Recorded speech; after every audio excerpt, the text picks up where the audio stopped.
Friends, आप सभी लोगों का हमारे चैनल MGJ क्लासेस में स्वागत है। और आज हमने आपके लिए यूनिवर्स और सोलर सिस्टम से सोलर सिस्टम से most important questions of any exam view, यानी आपको किसी भी एग्ज़ाम की दृष्टि से मोस्ट इम्पोर्टेंट क्वेश्चन इसमें मिल जाएंगे। और ये क्वेश्चंस आपको कहीं ढूंढने से नहीं मिलेगा। यदि आपको ये वीडियो पसंद आए तो आप हमारे चैनल को लाइक, शेयर और सब्सक्राइब ज़रूर कीजिएगा। और वीडियो को अंत तक देखना मत भूलिएगा, क्योंकि हमारे अंत में इसमें यूनिवर्स के बारे में बहुत सारी चीज़ें बताई गई हैं और ब्रह्मांड के सोलर सिस्टम के बारे में बहुत सी चीज़ें बताई गई हैं, जिसमें बहुत सी मुख्य चीज़ें हैं जो आपको एग्ज़ाम में मिलेंगी ही। उनसे एग्ज़ाम सोलर सिस्टम से एग्ज़ाम कोई बाहर नहीं जाएगा। इसके अंदर ही आपका पूरे कोई भी कॉम्पिटिटिव एग्ज़ाम हो, सभी के क्वेश्चंस मिलेंगे। आइए देखते हैं आज के यूनिवर्स से हम शुरुआत करते हैं। सूक्ष्म कणों से लेकर ब्रह्मांड, सूक्ष्म कणों से लेकर महाकाय आकाश गंगाओं तक के सम्मिलित रूप को ब्रह्मांड कहा जाता है। अर्थात स्पष्ट है कि सूक्ष्म या छोटे से छोटे कणों से लेकर महाकाय आकाश गंगाओं तक के सम्मिलित रूप को हम क्या कहते हैं? ब्रह्मांड कहते हैं। ब्रह्मांड की एक और परिभाषा, ब्रह्मांड में द्रव्य एवं ऊर्जा सम्मिलित रूप में को ब्रह्मांड कहते हैं। अर्थात ब्रह्मांड में द्रव्य और ऊर्जा, एनर्जी के सम्मिलित रूप को हम ब्रह्मांड कहते हैं। ब्रह्मांड के लिए कई लोगों ने अपनी थ्योरी बनाई हैं, जिसमें एग्ज़ाम के दृष्टिकोण से बहुत ही इम्पोर्टेंट ये पूछी भी जाती हैं। इनको बहुत ही ध्यान से और लिखते हुए पढ़िए, लिखने पर आपको याद बना रहता है। और अपनी तो चलिए देखते हैं। पहला है हमारा big bang theory. Big bang theory अर्थात महाविस्फोटक सिद्धांत। इसे किसने दिया था? एबे जॉर्ज लेमेंतर ने दिया था।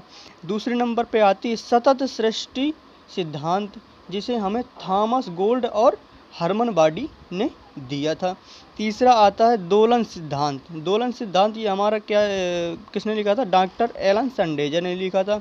इसके बाद थर्ड आता है हमारा स्फीति सिद्धांत। स्फीति सिद्धांत हमारा एलन गुथ ने दिया था। ये चारों एग्ज़ाम की दृष्टि से बहुत ही इम्पोर्टेंट है। लगभग सभी SSC के एग्ज़ामों में पूछे जाते हैं। अब देखते हैं कि ब्रह्मांड में अरबों मंदाकिनी हैं। ब्रह्मांड में लगभग 100 अरब के आसपास मंदाकिनी हैं, और प्रत्येक मंदाकिनी में लगभग 100 अरब तारे होते हैं। तो आप आइडिया लगा सकते हैं कि जब प्रत्येक मंदाकिनी में 100 अरब तारे होते हैं और उस 100 अरब तारे होते हैं तो कितना बड़ा ब्रह्मांड होगा।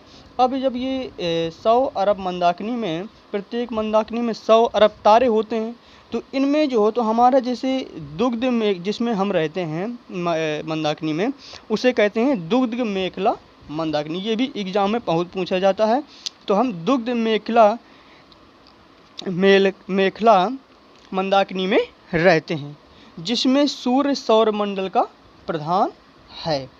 अब इसमें देखा जाए तो ब्रह्मांड का जो डायमीटर होता है, व्यास होता है, वो लगभग 10⁸ प्रकाश वर्ष के बराबर होती है। और 10⁸ प्रकाश वर्ष जो है तो हमारा प्रकाश वर्ष क्या है? प्रकाश वर्ष लंबाई की एक इकाई होती है। प्रकाश लंबाई की एक इकाई होती है, जिसमें एक प्रकाश वर्ष बराबर 9.48 × 10⁵ मीटर, लगभग 95 अरब किलोमीटर के आसपास होते हैं। अब आइए देखते हैं कि सौर मंडल क्या होता है। सौर मंडल में सूर्य और खगोलीय पिंड। अब देखिए यहाँ पे दिखाओ खगोलीय पिंड, तो खगोलीय पिंड भी हमें बताना पड़ेगा, ये बहुत ही इम्पोर्टेंट चीज़ है। तो इसमें लिखा सौर मंडल में सूर्य और खगोलीय पिंड सम्मिलित होते हैं। सूर्य और खगोलीय पिंड अर्थात सूर्य और खगोलीय पिंड। अब खगोलीय पिंड होते क्या हैं? खगोलीय पिंड हमारे जैसे उल्का पिंड और क्षुद्र ग्रह ये सब वगैरह होते हैं, वो हमारे खगोलीय पिंड कहते हैं। खगोलीय पिंड जो इस मंडल में एक दूसरे से गुरुत्वाकर्षण बल द्वारा बने हैं। अर्थात जो भी हमारे ग्रह, उपग्रह, सूर्य है, ये हमारे एक दूसरे से गुरुत्वाकर्षण बल द्वारा बंधे हैं। और किसी तारे के चारों ओर परिक्रमा करते हुए उन खगोलीय वस्तुओं को, जो हमारी खगोलीय पिंड हैं, उनके समूह को हम क्या कहते हैं, ग्रहीय मंडल। अर्थात सूर्य को छोड़कर जितने हमारे ग्रह हैं उन्हें हम क्या कहते हैं, ग्रहीय मंडल कहा जाता है। अब ग्रहीय मंडल खगोलीय जैसे लिखा हुआ है, तो खगोलीय पिंड क्या होता है, खगोलीय ग्रह, बौने ग्रह, प्राकृतिक ग्रह, उपग्रह, क्षुद्र ग्रह, उल्का पिंड, धूमकेतु आदि। अब हम जैसे देख रहे हैं कि इसमें हमारा खगोलीय पिंड और दूसरा गुरुत्वाकर्षण बल, तो ये हमारी बहुत ही इम्पोर्टेंट चीज़ है। इसको हम लास्ट में बहुत ही डीपली देखेंगे तथा इससे भी बहुत से क्वेश्चन बनते हैं जिन्हें हम कवर करेंगे।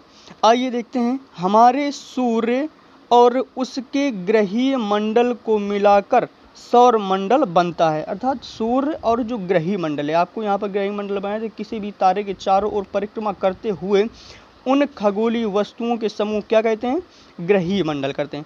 अर्थात जिस प्रकार ये चित्र में आपको दिख रहा होगा कि ये हमारा सन है, बीच में सन के चारों ओर जो भी ग्रह, बौने ग्रह, प्राकृतिक उपग्रह, क्षुद्र ग्रह, उल्का पिंड, धूमकेतु आदि होते हैं वो हमारे क्या कहलाते हैं, ग्रहीय मंडल कहलाते हैं। अब जब सूर्य और ग्रहीय मंडल को दोनों को, जो ये संपूर्ण डेटा होता है, इनको मिलाकर हम इन्हें क्या कहते हैं, सौर मंडल कहते हैं, सोलर सिस्टम कहते हैं।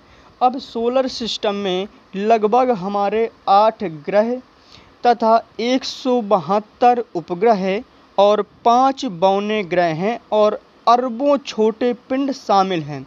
अर्थात जो भी हमारे सौर मंडल है जिसमें हम रहते हैं, दुध मेखला मंदाकिनी में, उसमें एक सौर मंडल, एक सूर्य, 8 ग्रह और 172 उपग्रह हैं और 5 बौने ग्रह हैं और अरबों छोटे पिंड शामिल हैं। अब देखिए, जिस प्रकार हमने आपसे कहा था कि खगोलीय पिंड और गुरुत्वाकर्षण बल के बारे में हम जानेंगे, तो आइए देखते हैं।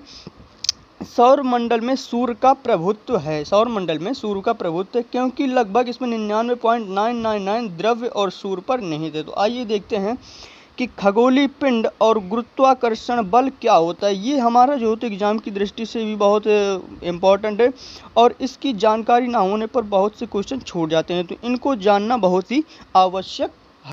तो देखते हैं कि खगोलीय पिंड हमारे क्या होते हैं। ऐसी वस्तुएं जो कहा जाता है जो ब्रह्मांड में प्राकृतिक रूप में यानी नेचुरल रूप में पाई जाती हैं, अर्थात कि जो मनुष्य द्वारा कृत्रिम ना हो, मनुष्य द्वारा ना बनाई गई हों। जो भी चीज़ें जो प्रकृति रूप में, नेचुरल रूप में पाई जाती हैं और मनुष्य द्वारा ना बनाई जाएं, ऐसी कोई भी वस्तु हम खगोलीय पिंड के रूप में मानते हैं। जैसे दिया हुआ है यहाँ पर तारे, ग्रह, उपग्रह, गैलेक्सी, उल्का पिंड, ब्लैक होल, पल्सर आदि, ये सब हमारे क्या होते हैं, खगोलीय पिंड होते हैं। अब इसके बाद आते हैं, हम देखते हैं गुरुत्वाकर्षण बल क्या होता है। गुरुत्वाकर्षण बल जिसके कारण हमारे दो पिंड आपस में एक दूसरे को आकर्षित करते हैं। तो गुरुत्वाकर्षण बल बताया कि पृथ्वी ही नहीं, मतलब पृथ्वी ही नहीं अपितु विश्व का प्रत्येक कण एक दूसरे कण को अपनी ओर आकर्षित करता है। हमारा पृथ्वी ही नहीं अपितु कोई भी हो, बुध, बृहस्पति, शुक्र अथवा हमारे कोई भी पिंड हों, वे सब एक दूसरे को आकर्षित करते हैं। देखते हैं इसकी इन्हीं को हमने गुरुत्वाकर्षण बल न्यूटन के द्वारा सिद्धांत दिया गया था, जिसके अंतर्गत हम देखेंगे।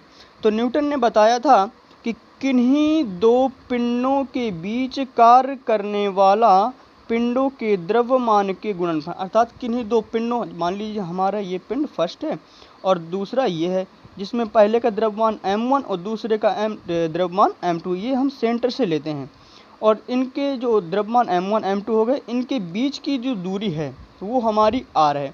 तो न्यूटन ने बताया था कि किन्हीं दो पिंडों के बीच कार्य करने वाला पिंडों के द्रव्यमान, कार्य करने वाला बल पिंडों के द्रव्यमान, अर्थात पिंडों के द्रव्यमान के अनुक्रमानुपाती होता है, जो हमारा ये लिखा हुआ है F proportional to m1 into m2। अब दिखाया तथा बीच की दूरी के वर्ग के व्युत्क्रमानुपाती, जो बीच की दूरी होती है, ये क्या हुआ, हमारी r है। तो r जो होता हमारा इन प्रोपोर्शनल होता है। अब जब दोनों को हम सम्मिलित करेंगे तो वो हो जाएगा हमारा F proportional to m1 m2 बटे r। अब देखेंगे जब प्रोपोर्शनल हटेगा तो F बराबर G m1 m2, जहाँ पर G जो हमारा होता है वो गुरुत्वाकर्षण नियतांक होता है। गुरुत्वाकर्षण नियतांक होता है, ग्रेविटेशनल कांस्टेंट होता है। जो F है हमारा गुरुत्वाकर्षण बल, जो हमारा फोर्स ऑफ अट्रैक्शन भी कहते हैं। तो आज हमने देखा बहुत ही इम्पोर्टेंट चीज़ें, ब्रह्मांड यूनिवर्स देखा। यूनिवर्स के बाद हमने देखा कि सौर मंडल क्या होता है। सौर मंडल के बाद हमने दो पॉइंट्स बहुत ही इम्पोर्टेंट पढ़े, खगोलीय पिंड और गुरुत्वाकर्षण पिंड। ये बहुत ही इम्पोर्टेंट चीज़ें हैं और एग्ज़ाम की किसी भी एग्ज़ाम पे ये बहुत ही इम्पोर्टेंट चीज़ें हैं। इसलिए इसके बाद हम लाएंगे ग्रहों के बारे में बहुत ही deeply information. Thank you for watching.